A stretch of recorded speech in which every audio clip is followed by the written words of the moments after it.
సహస్ర దుఃఖాల ప్రశ్న. ఇవాళ నాకు నేను ప్రశ్నగా నిలబడి కలబడతాను.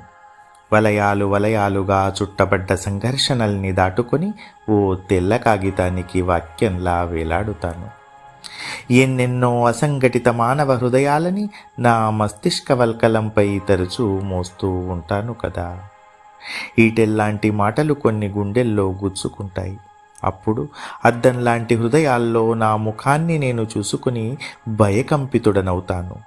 నా చూపుల దృశ్యాల్ని మూసేసే చేతుల గురించే నా బెంగంతా. ఎంత సరళంగా ఉండేవాళ్ళం మనందరం, ఒకరికొకరం గాఢంగా హత్తుకున్నంత దుఃఖంలా.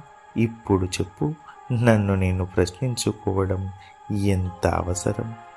నాలో నేను తర్కించుకోవడం, వద్దని వారించుకోవడం ఎంత అనివార్యం? సహస్ర దుఃఖాల మౌనాన్ని సమాధి చేయడం కోసం ముందు నా అబద్ధపు ముఖాన్ని తొలగించుకోవాలి కదా.